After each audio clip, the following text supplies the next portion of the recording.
Hey there, welcome to Board Game Hot Takes, the podcast where we give our immediate reactions to the hottest board games just minutes after playing them. My name's Tim. And this is Chris. This is Adam.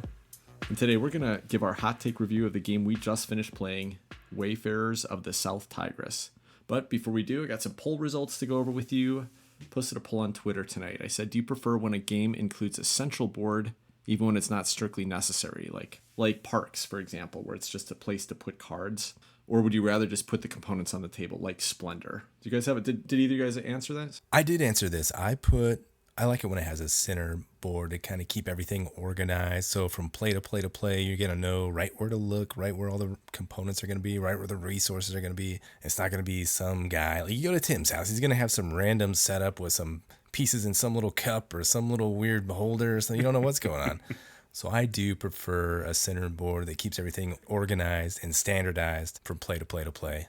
What about you, Chris? Did you vote? Do you have an opinion? Do you care? I do care. I didn't vote, but I have an opinion. I'm the same, Adam. I like having a board in the center. I think it's cool. And it's funny because when I started thinking about this question, my first reaction was, well, that's silly. Why have an extraneous board when you don't really need it? But then I thought about all the games I play where you might have a board, like, a deck builder like Star Realms, or Parks is another good example. There's games like that I always end up enjoying having a central board to play off of. I agree with you. I prefer the board usually. What do you guys think about like games where the board kind of indicates where components are going to go next to the board? So, for example, Paladins of the West Kingdom, which we just talked about last week, how there's these little skinny boards in the middle, and then there's some spots for cards that go next to it. And another great example is Tapestry, where it kind of shows you where the cards go next to the board. Do you think that works as well as having a space on the board for it? Yeah, kind of this like put your pile of stuff right here by this arrow or whatever. Yeah, that's okay, I guess.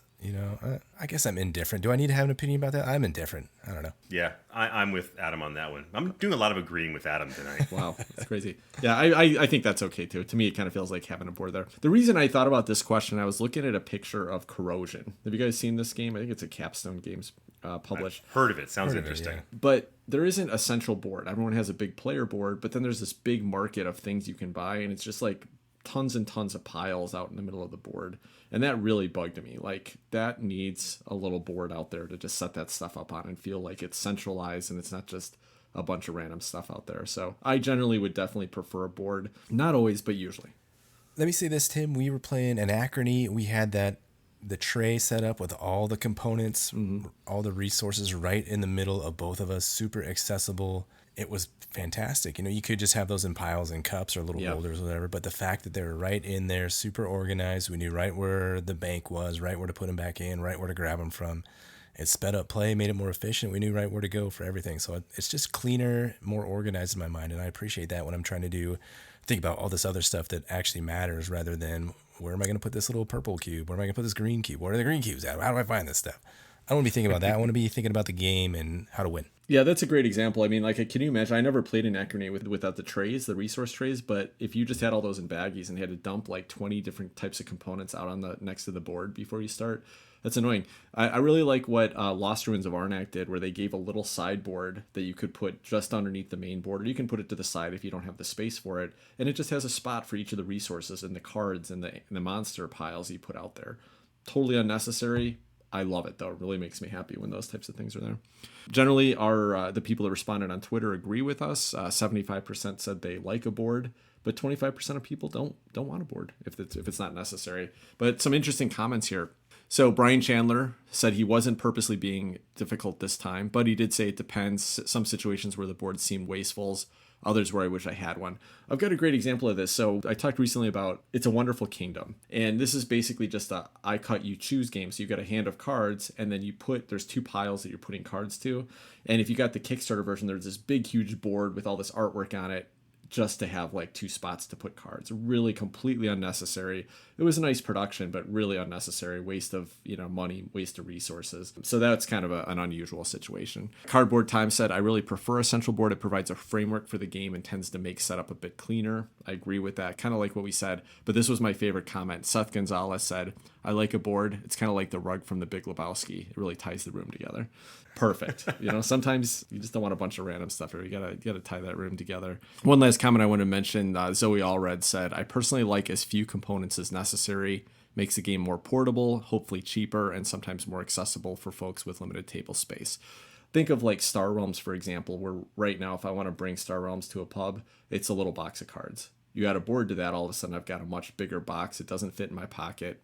So there's some reasons. Now, as always, a game designer, and I think is thinking of the cost and not really the gameplay a little bit there. But so I have Radlands, for instance. They have these huge player mats that keeps everything organized, but they're big. They're like, I don't know how big, 2 feet by 1 foot or something like that. So kind of giant. And the game is really just a card game. All you need is a deck of cards and space for 3 wide and 3 high. And that's all you really need. You don't need this 2-foot stuff. So it can get a little excessive at times, but if you got the space for it, I don't know, it's nice. yeah, totally. I definitely would rather play with that neoprene mat player board, right? Yeah. Well, let's jump into the description of Wayfarers of the South Tigris. In Wayfarers of the South Tigris, 1 to 4 players are intrepid 9th century explorers setting out from Baghdad, seeking knowledge of the land, the seas, and the sky above. Players will explore their surroundings and report their findings in the hope of earning glory, impressing the Caliph, and becoming the most revered explorers, cartographers, and astronomers in the Caliphate. The world of Wayfarers consists of a large central board representing the journal that players will use to report back to Baghdad, as well as a series of worker placement spots, a place for various types of cards, each associated with a set of worker placement spots, and upgrades that players can acquire. The game takes place over a series of rounds in which players, in turn, have the opportunity to place a worker, place a die, or rest. There are a couple of key concepts that are really important here to understand the flow of the game, so I'll go into those before we go any further. Each player starts with a few key assets: workers, 3 dice which are rolled at the beginning of the first turn, and a cache of provisions and silver, the key resources in the game. Each player also starts with a player mat that shows Baghdad, as well as the first small steps in their journey, a land travel card and a port. The player mat also shows what is known as the player's caravan, but I'll come back to that in just a minute. Workers are used in worker placement spots around the central board and provide the player with an accompanying benefit. But once a worker has been played, it goes on the card adjacent to that spot and is now available for any other player to snatch up by purchasing that card. Dice, on the other hand, can only be played on the player's mat and must be used in a dice placement spot with a number matching the current value of the die. Those spots may also have additional requirements such as a telescope, a carrier pigeon, a boat, or a camel, which brings me back to the caravan. The caravan's a grid in which each of the 6 columns is triggered by the placement of a die with the corresponding number. Over the course of the game, players will acquire upgrades that can be placed in their caravan, and which provide points, discounts when purchasing cards, or equipment, such as the aforementioned camels, boats, and such. Clear as mud? Okay, well here's an example. I want to place my die on a dice placement spot numbered 4. That spot also has a requirement for a boat. I have a 4 die, but I also need that boat. And if I've upgraded the 4 column in my caravan to include a boat, I'm golden. So over the course of the game, players will purchase land cards with new worker placement spots, water cards that provide new worker placement spots and bonuses, and space cards, which generally provide endgame scoring goals. As players acquire these cards, they'll be added to the player's tableau and represent the places they visit over the course of their journey. There are also townsfolk cards that provide special powers or increase the value of landscape cards. Finally, players will also progress along the journaling track on the main board, and for each step they take, there's a bonus, but there's also a series of increasing requirements that a player must meet to continue their journey. The game will end when one player reaches the end of the journaling track, with each player getting one final turn to maximize their point scoring opportunities. The players will then tally their scores, much of which comes from collecting sets of different types of cards, and through endgame goals found on space cards. And the player with the highest score is the winner. Sound like a lot? Well, you bet it is, and that's only scratching the surface. There's a lot going on here, but rest assured it is easier played than described. But that said, I wanted you to get a sense of the gameplay so the review will be more helpful. Wayfarers of the Tigris was designed by Shem Phillips and S.J. McDonald and is published by Garphill Games. So we're going to start by talking about the gameplay and mechanisms. Now, a little bit of background on this game. This game is not published yet. The Kickstarter on it is expected to be opening up in the next couple of weeks. So don't have an exact date on that, but watch for it shortly after this episode releases. If you have any questions, if you listen to this review or you're thinking about backing it, hit us up on Twitter. You can find us at BG_hot takes. Happy to answer any of your questions about our comments, about what we thought of it, or anything that maybe you just didn't hear an answer to as we're talking through this review. So let's jump into the gameplay and mechanisms. So the thing that stands out to me here, Tim and Chris, is the dice placement first and foremost. You're rolling this dice. You start with 3, then you eventually get 4, then you're eventually going to have 5 by the end of the game, maybe. And that honestly bugs me. I don't think I like any games, the more I think about it, that have this dice placement. You're putting them out there. Well, first you got to roll them. Oh, I didn't get a 1, a 2, or a 3, so I can't do any of those. Oh, that's cool. I had a bad roll, so I can't do the stuff I want to do. That's always disappointing to me. It just seems not fun. It's so abstracted. Okay, a 6 in this case means I can do a telescope, and a 1 means I can do a camel. What does that really mean? It's just an abstracted kind of thing. Maybe, I don't know. There's something about dice placement that gives me bad feelings, and I don't know if I can pinpoint it. Maybe you guys can help me figure it out. It didn't bother me at all here. Adam, you were clearly frustrated by it, and I think partly that was driven by the fact that you got halfway through the game and you hadn't built up very many additional spaces. I don't think as much as we had. And so you had less options. You had less icons to try to trigger off of. But this game also gives you a mitigation. I mean, it gives you a few ways to mitigate the restrictions. One of them, and one of the things I think is an interesting part of the game, is that there's this area where you're kind of building up what your dice actions trigger. So you can upgrade, you can add a bunch of different types of upgrades there. You know, at the start of the game, your 1 can be a camel, your 6 can be a boat. The rest of your dice don't do anything specific. You can only use them on generic spaces. Did I get that right? No, the 6 could be a telescope. But you could start to buy tiles that would make those other ones into different things, different icons, or maybe they let you adjust your dice when you put them in. And so, you know, that's part of the game. And if you're thinking about that as you're starting the game and thinking like, well, okay, if I one of the things I should focus on in the first couple rounds is adding a couple upgrades to my tableau. That way, you know, it's less frustrating. But, you know, I think that's interesting, Adam. I don't disagree. It added to the puzzle, but because it's so random when you roll those dice, the puzzle, I guess, is building up to try to mitigate the dice. That's not necessarily, you know, that fun, though. Yeah, so I've played The Magnificent. I played Fantastic Factories. I played Castles of Burgundy. All of those have this dice placement, and they all annoy me. They just really, really annoy me. It doesn't make sense. Like, a number is 1 through 6, it's an arbitrary number that's going to let you do some stuff. And I get it. It's abstracted and you want to build up those spots. And on a second play, you know, even on a second play, okay, now I've realized I need to build up what these different numbers, what these different rolls can do for me. And I'm going to give myself more options. But it's still frustrating me. Even if I did it right, it's just not fun to me. So, yeah. And dice are a nice, inexpensive component, so there's that. Exactly. But it's a cheap way out, is what you're saying, Chris. I get it. It's a cheap way out.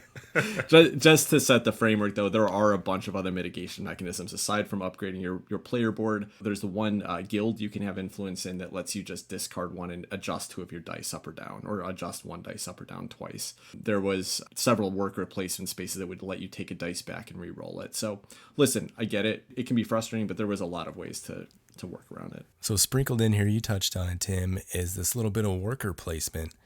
And that was kind of interesting. You start with a couple workers and then there's these spots you can put them on, typical worker placement. But then they slide down to the card that's associated with those spots. And then other players can go in and I guess hire those guys and bring them onto their team for the next little job or a little mission that's going on. And so that was sort of interesting, I guess. It was weird, wasn't it? Like, I don't know if I've ever seen, because, you know, you've got dice worker placement basically, but the dice only worked on your own tableau, and then you had workers. And it was kind of a weird mix to it. And now, again, I liked it. You know, it was kind of neat that there was a whole bunch of spaces. If you just didn't have the right dice you needed, or you needed something that your dice tableau couldn't do for you, there was always a space on the board that it would get it for you. But there was this little economy, this market of workers. If I use this, I don't have another one. How do I pick up another one? Well, there's some spaces that let you get them back, but sometimes it's about like, hey, I'm going to pick up that card because there's a worker there. It makes it a little bit more interest, a little more juicy to pick up that particular card versus the one next to it. It was an interesting market to me. Definitely strange, but I thought it was pretty neat. Strangely, I found a lot of the dice placement spaces, which seemed like they should have been quite powerful. I didn't find that interesting. I thought there were a lot of them that were very similar to each other. Like, I was looking at this tableau of cards in the market and going, which one should I buy? There's so many great cards out there. but many of them had such similar benefits to them that I couldn't get real excited about them, even if I otherwise could have. But there was an interesting part of that the choices in the market, each of the cards or many of the cards maybe gave you a benefit, right? There was basically 4 types of cards you could buy. There were the water cards, which would usually give you a worker placement space or a dice placement space. Usually they would be the ones that would allow you to buy more water spaces. Then there was the desert cards. Usually they would let you buy more desert spaces. But some of the desert cards, the vistas, they would trigger whenever you did something, you'd get an ongoing benefit for it. And the water cards, the ones that were, it was like the harbors were the dice placement, but then the ones that were not harbors, which were the ocean tiles, I guess, those ones would just get you an immediate benefit. And then there was the space cards, which are basically just end game goal, scoring goals. And then there was the workers, which you could plug underneath some of these cards. Anyway, my point is that each of these cards have tags on them, and there's a lot of different goals you're driving for. The space cards are kind of pushing you to say like, hey, get certain tags. And so sometimes you were picking it up not because of the benefit of the worker placement space or the dice placement space. You're picking it up because of the tag that's on there, or the immediate benefit, or how it aligns with the other little symbols next to it and gives you an extra bonus. So there's a lot of things that would motivate you to one or the other, even if you weren't planning to use the dice placement space. So one thing I think you're driving at, Tim, and this ties in with theme a little bit, is that you're actually building a little landscape as you're going on, and your landscape is your tableau. So over to the right, you're building your harbor or ocean spaces. Over to the left, you're building this desert or land spaces. And then above both of those, you can put those space cards. So I thought that was probably one of the neatest mechanisms of this game, is that tableau you're building is actually like your cityscape or your landscape out there. I thought that was pretty neat. And then those bonuses, the ongoing bonuses or the activation bonuses, slot underneath different aspects of that. So everything you just described, Tim, it all fits nicely into this pretty neat little landscape. And I did enjoy that part of the game. And I liked how the 3 different types of landscape space, which I guess isn't a landscape, it's space, but the water cards and the land cards all operated slightly differently. And in particular, there was a function of the water cards that I kind of liked. And that is that each of them there was four levels, basically 4 rows of arrows. And if you put out a new water card, you would look at the arrows on that card, and there would be either 1 to 4 different arrows pointing toward the previous card that you'd laid. And there might have been a benefit on that card.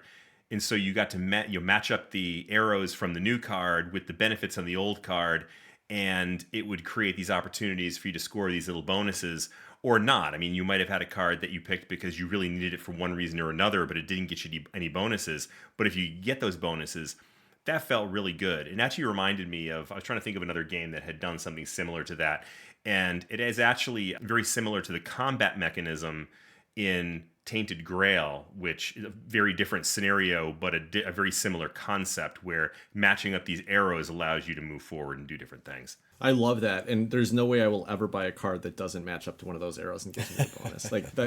Honestly, Yeah. I may lose the game because I'm not playing efficiently, but I will not be happy if I don't get one of the bonuses there. And it was cool. Sometimes I would just get 1, but usually you were trying to get at least 2. And one time I even triggered 3 bonuses, and that was really satisfying. So that was a fun little add-on puzzle too, and another little motivator to why you would pick one card over another. So I was placing influence on the ones that would line up with the ones that would match and give me those little bonuses as I played them. So what do you guys think of the influence that you're placing around? I think it was an attempt at some interaction. So what you can do, you can place one of your little markers, your little asterisk looking markers on a card out there. And then if somebody wants to buy it, they have to pay you a coin. So it's one thing about it is, hey, everybody stay away from this card. I'm going after it. Or, if I know Tim really wants this card because it's juicy for his little landscape there, I'm going to get an extra $1 when he goes for it. So what do you guys think of this influence mechanism? I have to admit, that was a place where I saw the possibility of interaction, but it seemed like a lot of thinking for not a lot of benefit. So in order for me to really take advantage of those influence opportunities, you had to look around and get a sense for what other people might be trying to get, or at least finding the cards that looked really attractive out there on the board and trying to mark those. That's not that easy to do, especially on a first play. I mean, this is all caveated with the fact that this is a first play. Maybe I'd understand that better on subsequent plays.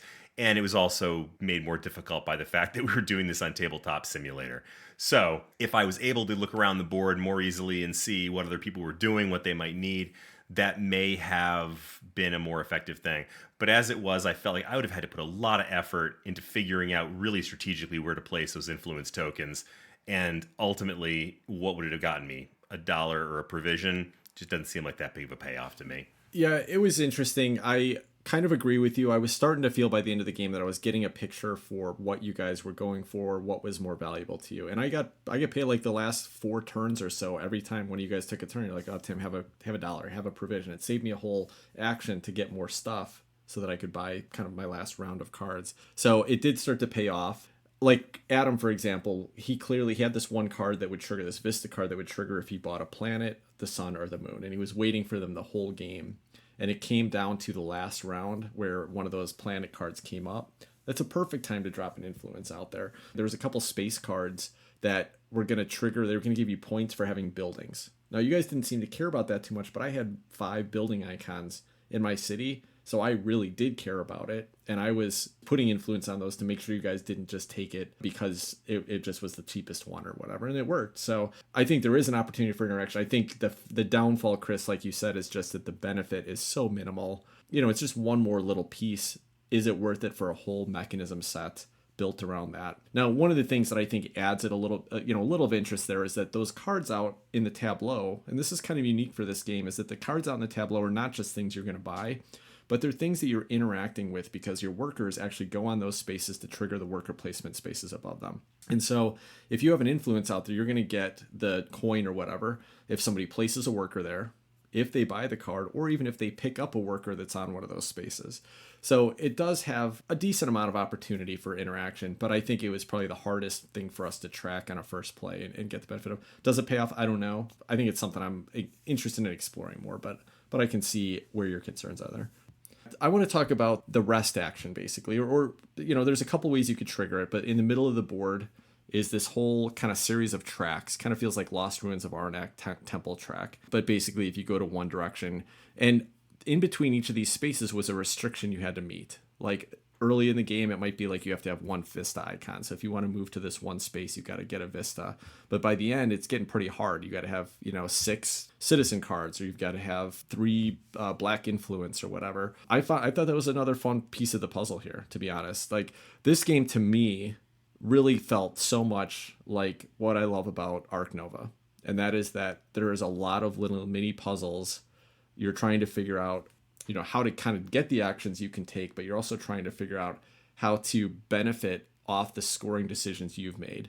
And even to the point where I was like upgrading my player mat and trying to align the icons, because I had a worker placement, a dice placement space that needed a camel and a boat. So I intentionally had to get an upgrade that would stick the boat icon underneath my camel. And then also gave me a dice thing there that would let me downgrade a dice to get over to it.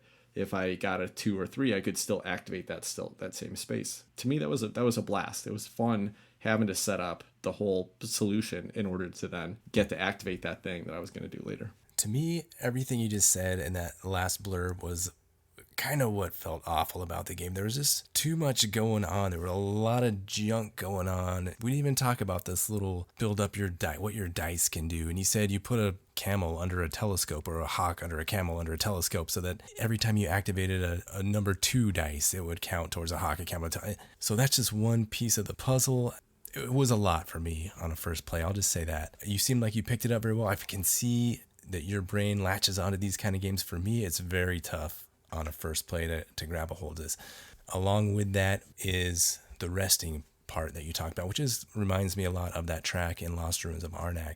So working that up, it can give you some direction to go, which I felt like this game didn't have very much, or I wasn't able to see the right direction to go. So I think that was part of the hard part for me. But if you paid attention to that rest track and you knew what steps you were going to take and which direction to go, I think that could potentially help you out. And on subsequent plays, that's something I'd probably look a little more at to guide my strategy. What you guys are just talking about on the journal track is something that frustrated me as well. Similar to what I was saying about the influence tokens, it felt like there's a whole lot of stuff going on that didn't matter as much as it should have.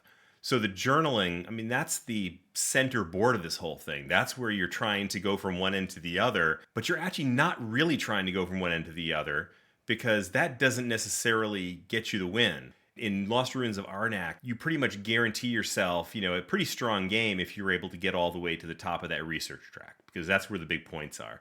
But in this game, there were benefits at each step along the way, but it wasn't like they culminated in some big result. I think at the end of the game here, you and I had both gotten, Tim, to the end of the track, and you won, and I came in last. And so Adam and Steve weren't even really that close to the end of the journal track, and they both did better than I did. Now, I may just suck at this. I mean, maybe that's just this, I'm that bad, but it just felt like there wasn't enough benefit to making it along this significant part of the game. Nope, you're completely wrong about that. I mean, first of all, who got to the end first?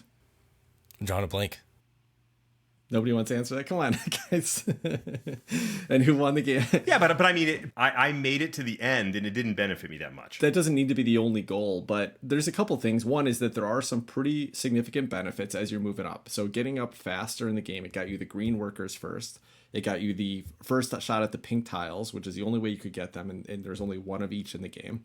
So if you were thinking about your plan, you had a motivation to go for those, and you had driving icons that would make you need to go and do certain things. Like you guys said, hey, I didn't feel like there was anything driving me towards a certain thing. This game is driving you everywhere, but there's a lot of variety in the choices. Like it's giving you all kinds of motivators and goals on what to do, on how to get points. And you're going to start by the first couple space tiles you get, by the inspiration tiles you get, which are going to happen as you get up that track. And that's giving you the goals. But then the track itself gives you goals because you can't even get to certain places if you don't get them. If you don't move up the track, you don't get your extra dice. You don't get the inspiration tiles, which are score doublers. And you don't get a lot of the other benefits we talked about. So, Chris, I shot my way up the track, and I intentionally held off the last few rounds because I could get more benefits. I could have shut the game down earlier, but because I got up there and I was able to plan for the end of the game and finish the game when it was beneficial to me and not beneficial to you guys, that's what got me the win. I had a pretty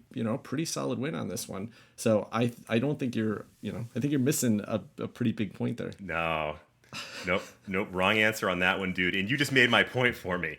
The game drives you everywhere. When was the last time you got in a cab and said, drive me everywhere? Because nobody wants to go everywhere. You want to go somewhere. And that's what I wanted to do in this game. And I just couldn't find the spot to do it. It's too bad. You should have been looking closer. Too many spaces to go. I'm with Chris on this one. It does kind of push you in all these different directions. And how are you going to focus and find your way through it? I guess if you're Tim, not an issue. But for me, it was definitely not that easy. Do you guys think that on a second play, after now that you've kind of absorbed the icons, you've absorbed the actions, that you would be, early in the game kind of watching for, okay, here's a couple things that are motivating. I could see some big potential points coming out of that, so I'll start working towards. Do you think that would happen on a second play, or do you think you'd be just as aimless on a second play as you were on this first one? I don't know. I talked about Magnificent. I played that once. I played Fantastic Factories only once. I played Castles of Burgundy a few times at others' requests. Okay, so you really just don't like the dice placement at all. Okay.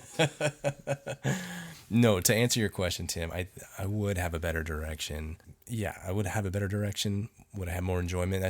Who knows? I mean, I definitely feel like on a second play, I would have scored more points and I would have known better things to do. But honestly, I didn't feel like it was me that was aimless. I felt like the game was aimless. I felt like the game wasn't pointing me toward any particular thing. There's too many routes. Well, again, there's the reason I won. All right, well, let's talk about the theme and production of Wayfarers of the South Tigris. Again, we haven't had a physical copy in our hands. We played on Tabletop Simulator, which we expect is mostly finished art and iconography and things like that. I mentioned it earlier. I really like the landscape building here that's part of the tableau. I thought that was fantastic. The art is pretty neat. I believe it's the same artist that has done Paladins and Architects and Raiders and all the other things.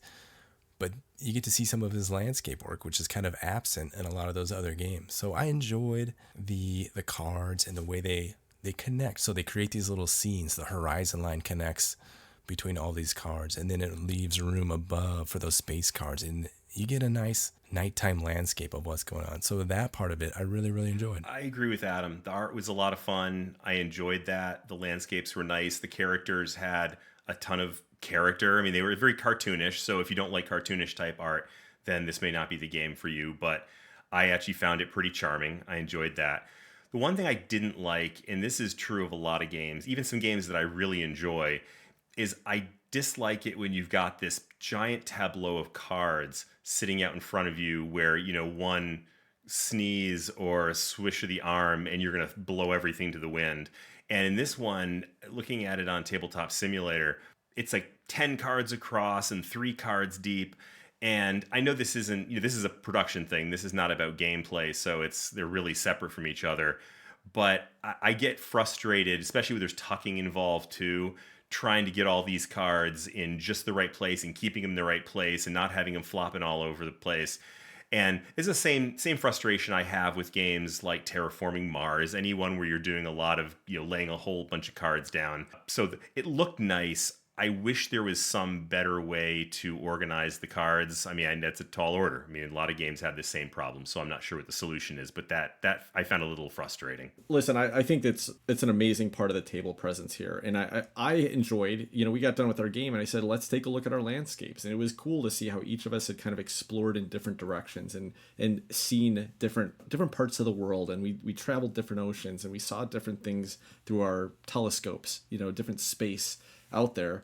I thought it was awesome. I thought it was so beautiful. This reminds me a lot of Santa Monica that does that. It's kind of a tableau builder where you're laying out boardwalk tiles and then behind it the ocean tiles. So you kind of create this unique little landscape when you're done. I think this did it, and I thought it did it really cool. So I love that. Chris, the jiggliness of the cards is a fair complaint, but having played Santa Monica in person, that was never really a problem. I think it'd be just fine here. A little more fiddly because you got more pieces going around and stuff like that. I thought it was good. The central board, I thought it was okay. I thought it was a little bit messy, the way they have the ink blots, the black ink kind of going around. To me, kind of overwhelms that central board, and if there's something about it, it seems splotchy and a little bit messy almost. And you guys have thoughts about that? Well, ink blots, a little messy. It's true. They didn't bother me that much, though. Yeah, I thought it was a weird artistic choice. Obviously, they were trying to create a separation between the papers that were out there. Not sure why they chose to just throw ink all over the place like that. I mean, honestly, that is a weird choice to make with it. It didn't bother me, though. One of the things you guys may not have noticed is that a lot of the little bonus tiles that are out on that main board, they're randomly set up every game. Kind of the bonuses you hit as you're going up there, you're not always going to have one track that's like, oh, if I just go this way, I'm always going to hit the same thing, because the bonuses are going to get flipped out. So I thought that was pretty cool. The game seems to drive a lot of variability in the in the play. The setup is going to be different. The cards you see, the actions you take, the scoring goals are going to shift all the time. So yeah, I thought it was pretty cool about the production. Well, let's talk about our final question here, and that is, would you request to play this game again? I want to lead this one off. I really, really like this game. Like, really liked it. I said when we finished our review of Ark Nova that this is like the game for me. It's constant little tactical puzzles, looking at the board state, trying to find out what's the best card for my tableau right now, kind of settling into a strategy as you're getting, a few rounds into the game, and another strategy as you're getting even later. In fact, I think the game kind of drives that in a way that you don't even get your first inspiration card, which is going to be one of your big scoring multipliers, until you take your first rest. And so you've already gotten through 4 or 5 turns. You've started to build up your tableau. Now you're motivated to make a choice about what's some of your direction. And then you get another one of those when you're another 10 turns through the game. And so to me, that was a really great way to kind of slowly let you get started. You're not stuck with the decision you make at the beginning of the game. You get to kind of get things started. Ark Nova did the same thing, right? It gives you 2 hidden scoring goals, and then by the 10th round, you have to discard one of them. So you're not forced to make a decision or work towards something that's not a perfect fit for you. You get a chance to kind of play with the strategy a little bit and see if you can make it work before you get there. I love that puzzle. I love the restrictions on the journal of like having to force myself to say, well, I'd like to go and get that bonus, but I'm going to have to work really hard to make all that happen. So maybe I'll take the weaker bonus and go this other direction. Love building my tableau. I love the dice placement. I love the upgrades on the main board. I thought this was such a cool mix of mechanisms. There was some quirkiness. The fact that sometimes you're placing workers out on the cards to activate stuff. Sometimes you're playing dice on your board to activate stuff. It felt very unique to me, very fresh.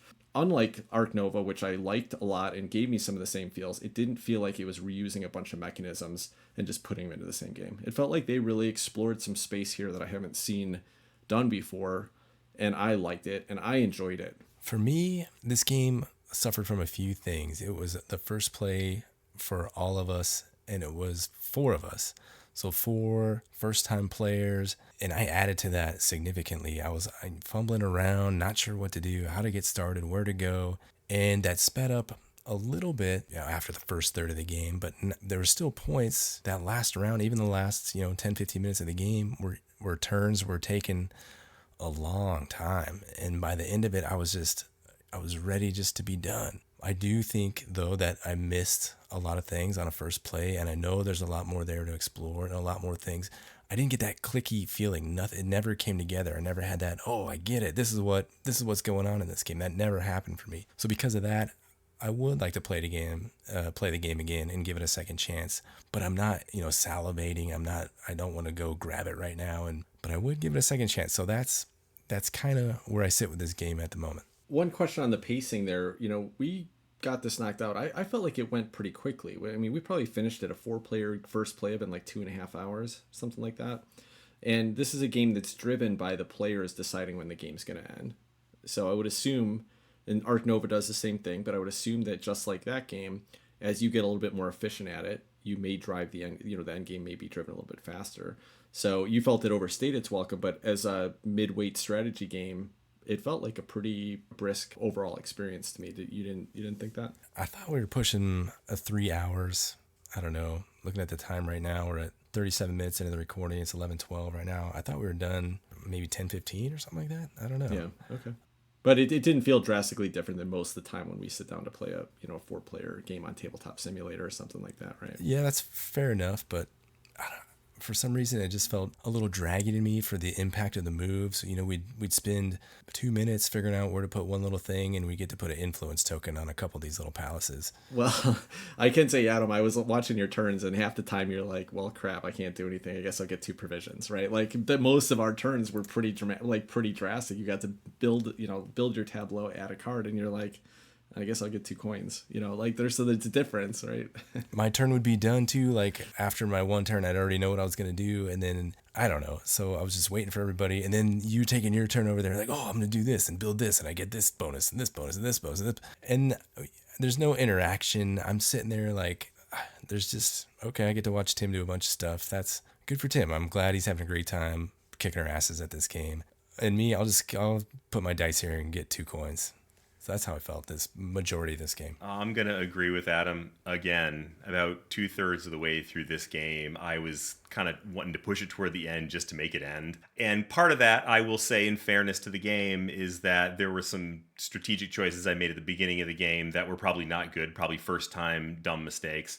So it was difficult to get enthusiastic about the things I was doing later when I knew I was going to fail. So there's that. And I fully acknowledge that. And I certainly would give this game another chance, but it's not one that I would ask for. Adam, you look like you have a thought on that. Yeah, there's absolutely what you said, Chris. I did certain things to hinder myself later on in the game, and if I would go back and do it again, I would have that opening third of the game would be totally different. I would give myself more options to expand in that latter 2/3 of the game for sure. Ultimately, I think this game suffered from several things that I just don't enjoy that much. I don't really like set collection. Lots of set collection in this game.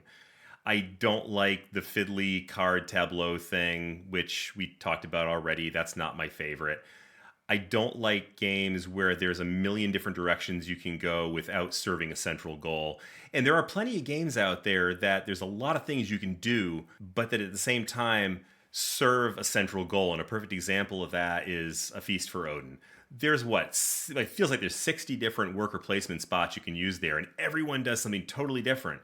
And every single one of them has a strategy you can go off of and go this direction or that direction and kind of choose your own adventure. But in the end, they're all in service of filling in those spots with the polyominoes on your board and covering up spaces. That's really you're focused on this one thing.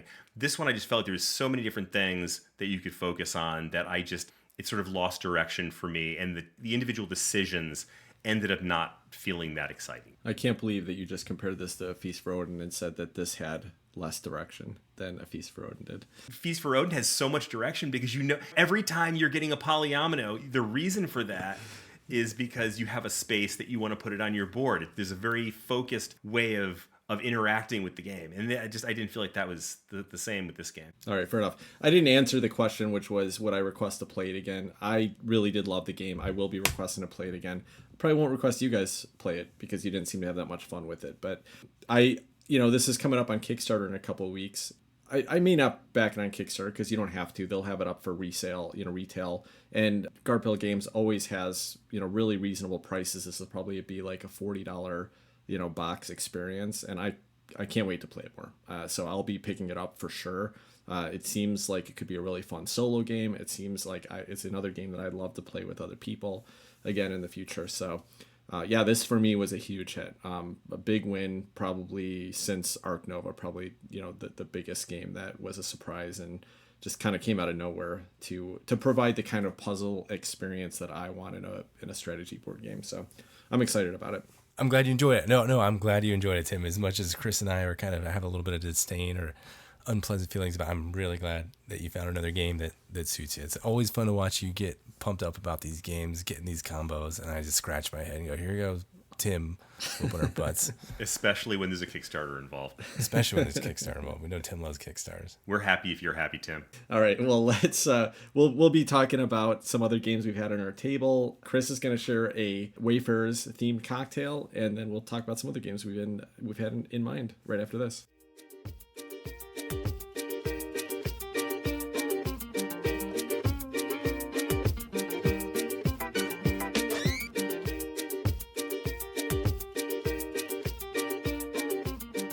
All right, welcome back. So, Chris, what do you have for us this week? So, cocktail may be a misnomer this time. So, Wayfarers of the South Tigris is steeped in this really rich history of what is often called Islam's Golden Age.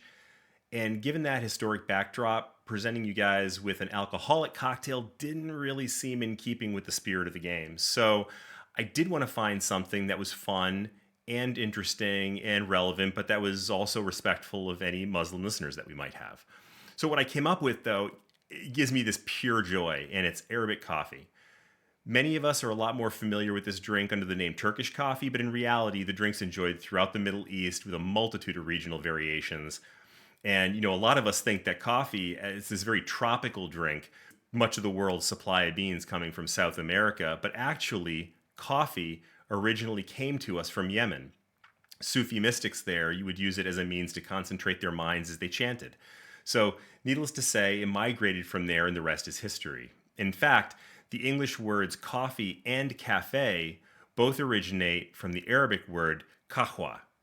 So, this drink has a very special place in my heart as well because when I was very young and I was serving in the army, I was deployed to the Middle East during Operation Desert Storm, and some of my fondest memories of that time are sitting in this cafe that I go to enjoy a strong Arabic coffee. And they actually had ice cream too, which is what a delicious combination that was. So you throw in a good street shawarma, and I just in absolute heaven. So back to the recipe. The one I used is borrowed from the Iraqi Family Cookbook by K. Kareem and is pretty representative of what I had found online. I'll confess, I took some pretty significant liberties with the preparation techniques because I don't have all the right equipment. So while I can't necessarily say this version is the most authentic experience, I do think it was able to roughly estimate the feel of a real Arabic coffee, and I did find it really enjoyable. So here's what you're going to need. First, 1 tablespoon of very finely ground coffee.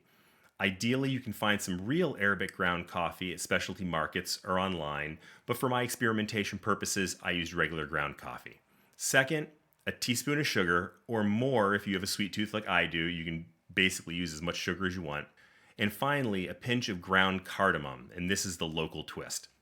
So in a perfect world, you'd be making your coffee in a traditional long-handled, curved spout Iraqi coffee pot known as a dala. I didn't have one handy, so I relied on a very small saucepan instead.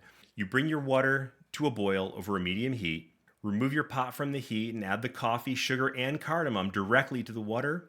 You put the pot back on the burner and heat the mixture until it boils again. Then remove it from the heat for good. You should have a light brown foam forming, and you'll skim off a spoonful of that, put it in your cup, and then carefully pour the rest of that liquid into your cup, doing your best to keep those grounds in the pot at the bottom of the pan and keep those from pouring in as well. This is the part where the dala and the special finely ground coffee really do make a big difference.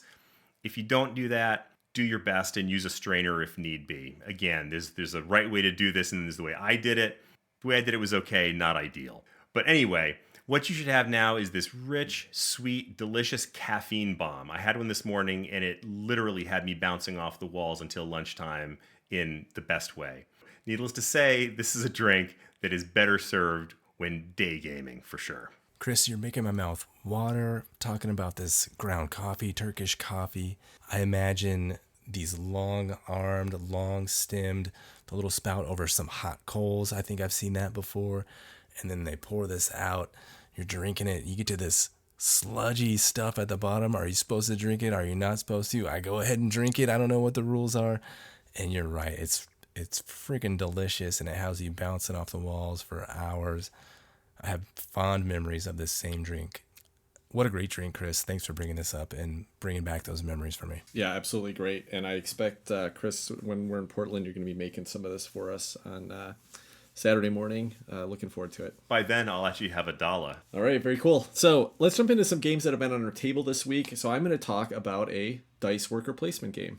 And this game is a solo-only game, but it's called Under Falling Skies, and the designer's name is Thomas Uliffe. Under Falling Skies started out its life as a free print-and-play game that you could download. It was basically just 16 cards. Czech picked it up and gave it a full presentation and published it. Had my eye on this for a little while, but got a chance to play a couple games of it, and there's a campaign in it as well, so I got a chance to start that. The way the game plays, basically this is Alien Invaders, the board game. What happens is that you have a whole bunch of tiles, and this kind of adds to some of the variability and the ability to set the challenge in the game, but there's a set of tiles that you're going to set up above your city.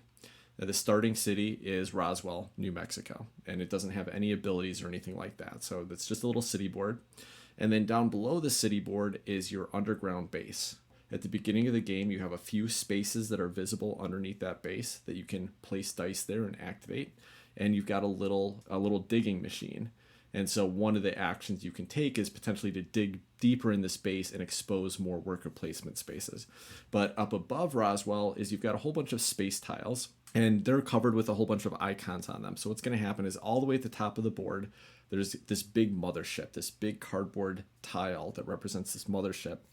And the game's going to work like this. You're going to start by rolling your dice. There are ships placed in the drop points of the mothership. So as soon as you roll one of your dice, you take it at the dice pip and you place it on one of the action spaces that are in your underground city. The most common ones that are available in the base game is that you can build up energy, which you may need to spend for some other spaces.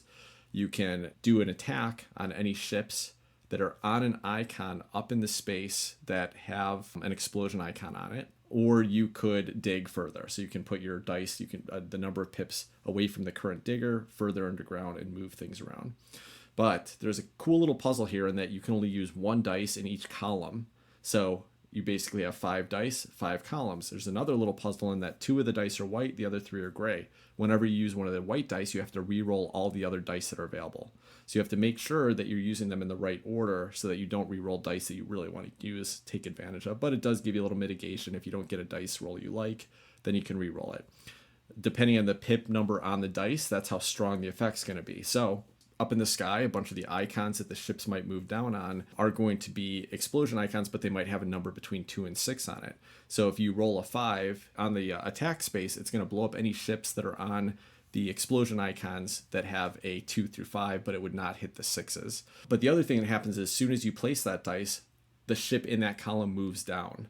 What you're trying to do is get the ship to move onto an explosion space when you're going to blow it up, or try not to get it to move down if it's going to get too far. There's other icons, like if it moves down to a certain space, it may make the mothership move down. It may move over to another column. So there's all kinds of little things that you're working around with these ships that are coming down, but you're trying to set yourself up to get them in the position to make them explode.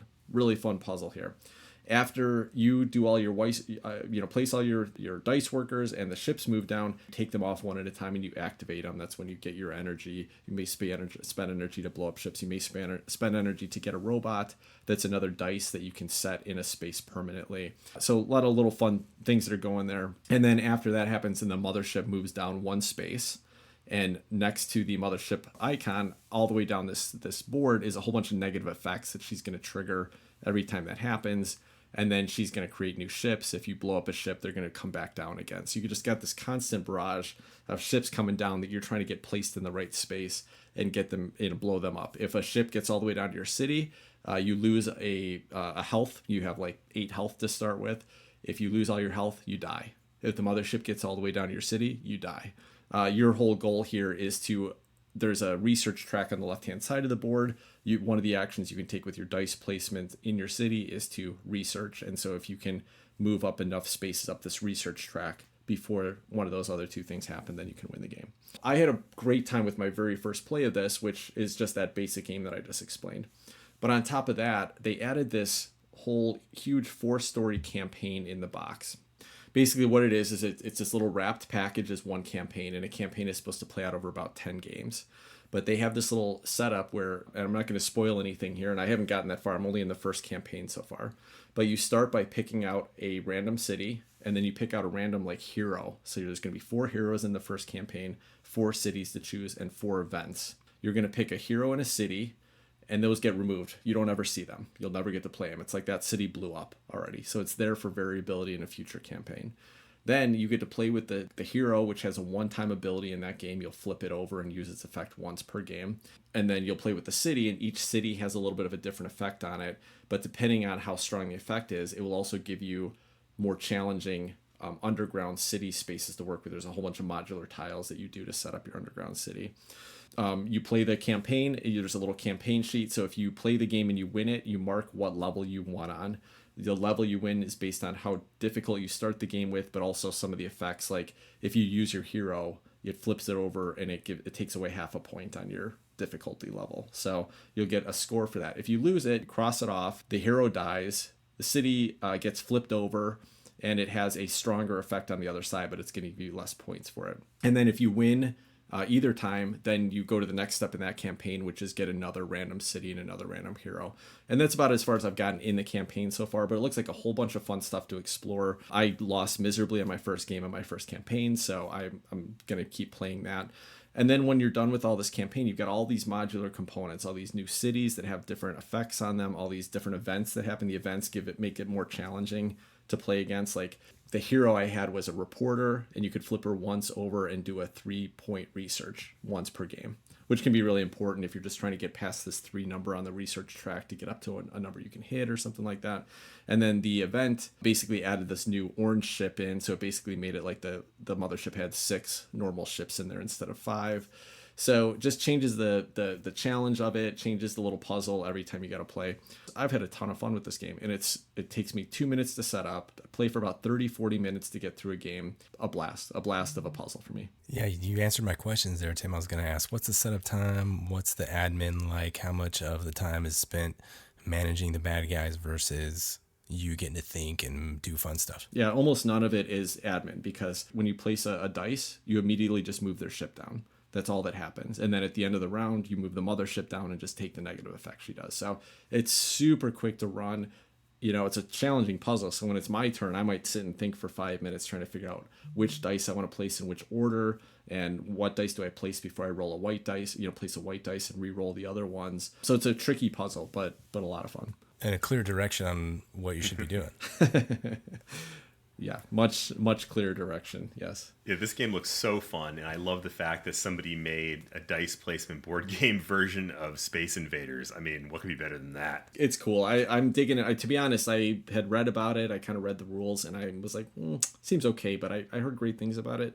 It's so much more fun than I thought it was going to be. So much more interesting decisions than I thought it was going to be because of the restrictions on the puzzle, like the fact that, hey, I just placed my 6 over here, but now I can't even take any other action in that column above or below it. And so I really wanted to do the attack action there too, but I can't even do it. It's not there anymore. So you really have to plan out the round, but it's not too much overload, right? It's only 5 dice you got to place. And it's a fun push of like, do I use the 6 to attack the aliens, or do I use the 6 to send my digger down another 6 spaces so I have some more options available to me later in the round? Yeah, really cool. Having a great time with it. I definitely plan to be playing this one a whole lot more. And what's kind of neat too is when you're, when you kind of finish the campaigns, you can just reset it, right? Nothing gets destroyed. So you can just package everything up and replay the campaigns. And as I mentioned, they make it so that the next time you play the campaign, you might see stuff you didn't even see before.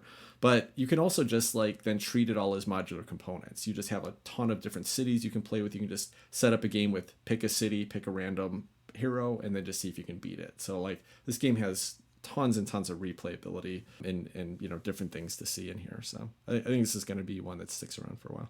I've had my eye on that one, Tim. It's interesting to hear about it. A game I've had on the virtual table is Through the Ages, a new story of civilization, I believe it's called. This is a game by Czech Games Edition also, and it's by Vlada Kovatel. And this one I've had mostly on the virtual table against Chris. I tried this one with Tim. I don't know, he didn't get too into it. He was busy with some other games at the time, didn't have time to fully understand the rules. So for Tim, I think he wants to have a good understanding at it before he dives into it. Chris was willing to jump into it with me. It's a game I used to play long ago, mostly versus against the computer. The app has a very excellent AI and all these different challenges you can do.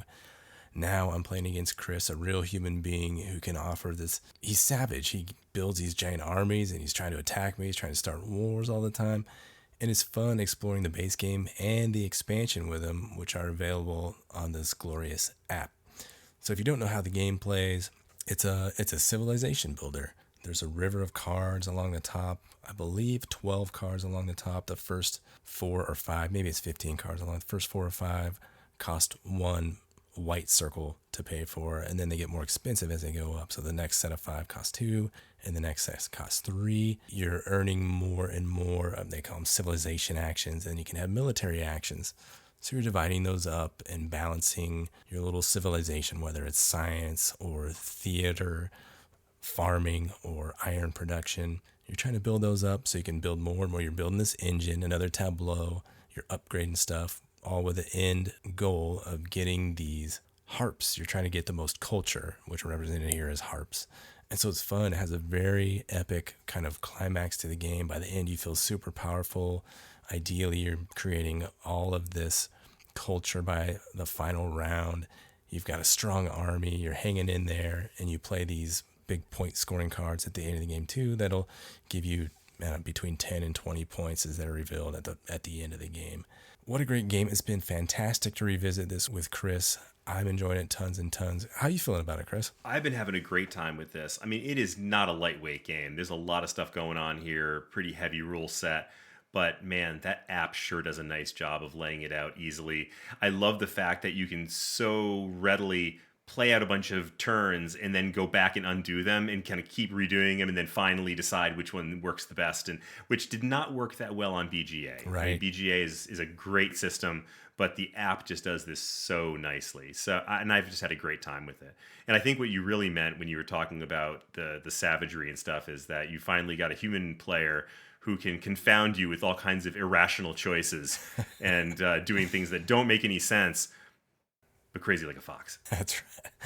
That's right. Tim, you flirted with this one a little bit. I think you would love it if you got into it and took a little deep dive into this one.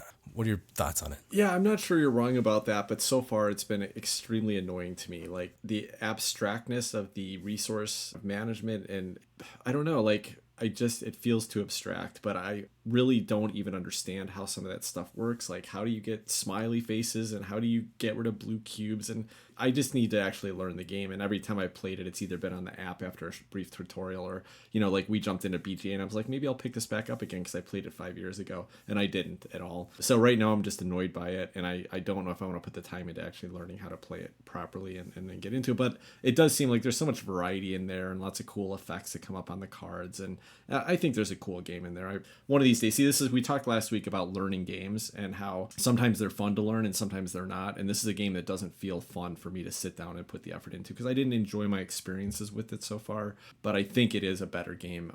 So I need to get in and get into it. I'm not gonna say it's a bad game at this point. The app does have a very nice, entertaining tutorial on it. So I'll do another plug for that. And I think this game is why I'm always a little bit off-put by Tapestry. I was telling this to Chris as we were playing, the way the civilization builds up.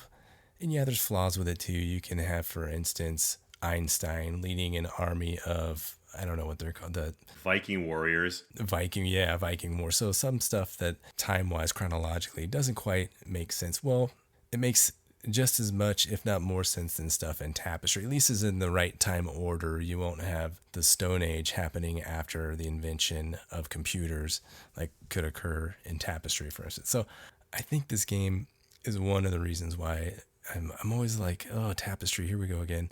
Because I know Through the Ages is out there and it's just so fantastic. Well, listen, if you're going to compare it, there's no doubt that Tapestry is a lot more fun. Whoa. Let's pump the brakes there. It may not be as chronologically accurate as Through the Ages. Also, Tapestry doesn't have white border cards, and Through the Ages does. And I think if you take either of these games too literally, that's a problem just to start. So my table this week, it's been an exciting week. I will start with that. Because I finally got, after, 6, 7, 8 years, however long it's been, waiting for delivery on Return to Dark Tower. I was so excited. I've been waiting for this one forever. And my goodness, this game did not disappoint. A brief overview. I won't get into any detail on the rules because I'm hoping that at some point we'll actually get to try it, maybe at the end of this month, and talk about it a little bit more. But essentially the arc of the game is that you and however many people you're playing with, it's a 1 to 4 player game, are attempting to defeat an evil enemy who's in the Dark Tower. And you do this throughout the course of a series of months, I believe up to 6 months, after which point you lose if you haven't defeated the enemy. You're solving quests, you are doing missions, and you're trying to do these little micro goals that ultimately lead the major villain, the big boss, the final boss, to come out of the tower and face you, at which point you go through that epic final battle or series of battles and you win or you lose the game. The centerpiece of this game is, of course, this 1.5 foot tall Dark Tower, and it is so cool. It's mechanical, it turns on the inside so that little skulls come popping out. Then once a skull falls out, then it gets placed on the board. And one of the mechanisms here is that if a building gets more than 3 skulls, then the building gets destroyed and the skulls get taken out of play. And if you run out of skulls, then everybody dies, everybody loses. But there's these great minis on the board for the buildings themselves. There is the Dark Tower itself, which is very imposing, makes some cool little noises too. And the minis in this game are just absolutely epic. I mean, these big chunkity chunk pieces, some of them are as big as my hand, and it just feels so good moving these guys around a board, especially around this gigantic tower, that there is just no feeling like that. But I think the thing that really caught my attention here, and I think really makes this shine, is the way that it interacts with the app that goes along with this game. Don't get me wrong, I went into this going, a game that's heavily tied in with an app, not sure about that, but man, it is so amazing. Because the tower and the app tie together on Bluetooth. So as you're doing things on the board and the tower is doing things, it's reflected in what's happening on the app itself. So the app also provides a lot of the little fussy things that would happen with cards. When you face an enemy, for example, the app flips the cards for you. The app tells you what you have to do, and you fight back by pressing a little button. You have to have the right items in your card deck in order to do that, but the app takes care of all that little administrative work for you. And the other thing the app does is creates this amazing atmosphere, which to me, honestly, just blows me away. I put the sound on this big speaker in my game room, and there's these dun dun dun dun dun dun when you start fighting a bad guy, and it has these like crescendos of sound in the background, and just this really cool soundtrack that just makes the whole thing just really flow. And like when the bad guys come at you, they scream and shriek and make horrible noises. Just the whole thing is so cinematic. It's kind of what I've always said I love about solo board gaming, and that is the ability to do something that's basically like playing a video game on a board with real pieces, and that is exactly what this game does. Although I've played it mostly solo, it's actually quite fun as a cooperative game too. I've not yet played the competitive mode, which it also has, but I've played the solo mode and I've played the cooperative mode with my 10-year-old son. I think it's actually rated for 14 and up, but my 10-year-old was able to, sit down with me and play a game of this with really little problem, it's cooperative, so I was able to help him. But we just had such a great time playing this, so much fun, and it just moves right through. The mechanisms are relatively simple. This is not a game that you're going to go into for deep thinky kind of puzzles like Tim likes. For just straight up slash and stab, medieval Lord of the Rings-ish kind of fun and adventure, this game is absolutely killer. Does this have like a is it like a campaign style thing? Like, if you sit down and play a game, are you just playing whatever random setup is, and you would just always play that same game, or is it like a story, like a campaign? So play story one, and then that leads to the next one. How does that kind of play out here? There's not a campaign. It's actually very similar in a modular way to Cthulhu Death May Die. Okay. Each time you play, you're choosing a goal, an end game goal, a major villain, the final boss, and the mini bad guys. There's some smaller bad guys too. And then each of those is going to change the things that pop up. So you might have different mini quests that come up along the way. The different big bad, final bosses are going to fight differently. The different mini bad guys are going to fight differently, and the end game goals are going to be different. So you're going to find yourself doing a variation of things. I mean, it's not going to vary tremendously. It's going to be within certain limits, and that ultimately feels like it could get a little bit old after multiple plays. But right now, I'm just so charmed by it that I just don't see that happening. One other thing I'll throw in there I'd forgotten to mention before is one of these mini quests, which I found particularly fun, was dungeon crawling. Like literally you find a dungeon, you have to go in and get yourself some relic or find a person in a dungeon, and that's when you go to the app and it gives you this little map, and you go room to room by pushing on the space that you want to move to next, and that's when it pops out with there's a bad guy here, or you're getting attacked by a giant spider or whatever, and these things pop out and you're like, so it's very visceral. When you're in that mode, in that dungeon crawl, and you're interacting with the app, are you actually interacting with the physical components of the game in any significant way? Because the board itself is really an outside type of area, right? It is. The dungeons, no. But the dungeons are also a relatively small part of it. So a lot of times you are moving around this board, which is one of the things that I actually like about this, that you spend a lot of time grabbing these big figures and moving them around the board. And the dungeon is a relatively small piece of it, but it's a really fun piece. Chris, this game looks so fun, so unique to me. I'm excited to give it a shot and check out this giant obelisk of a tower. It looks amazing. Tim, how excited are you to try this one? Yeah, it looks cool. I mean, like Chris said, it's a big cinematic experience. That's fun. That's worth trying. Like, I love Cthulhu Death May Die. I think that's partly why, because as a co-op game, it gives you what feels like a cinematic experience. There's a story told with every chapter. You got these unique, quirky, weird characters, and you got these big monsters that are jumping out, and exciting moments every time a card comes up. And I suspect that Return to Dark Tower is going to kind of give that same experience here. So now, Chris, does this feel a lot like Cthulhu Death May Die to you, or does it have more of a feel of like Pandemic, where you're just dealing with these threats that are popping up and they're escalating, and you got to just deal with them? I mean, I guess in a lot of ways, Cthulhu Death May Die actually does the same thing, but like, what is there a different co-op game that you would say it feels the most like to you that you've played? It doesn't feel a lot to me like Pandemic, which is just strictly putting out fires all over the place. Okay. This felt a lot more to me like Cthulhu Death May Die, but lighter. Cthulhu Death May Die is, I think, a more clever game, and it's a little more complicated game. And in fact, I was going to mention the designers. The designers are Isaac Childress, Noah Cohen, Rob Davio, Justin Jacobson, and Brian Neff. And interestingly, Rob Davio is one of the designers of Cthulhu Death May Die, so maybe there's some similar DNA there. But I definitely felt like this is the more streamlined, simpler version.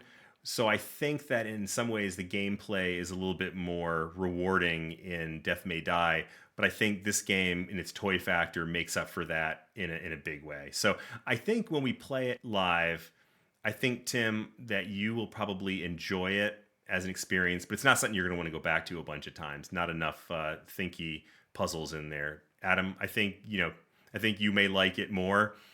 Ultimately, it's just I get such a thrill out of this game that I'll be happy to sit there and play it by myself. Well, I can tell you that if we, because when we do one of these like mini cons that we do, we kind of take turns picking games, right?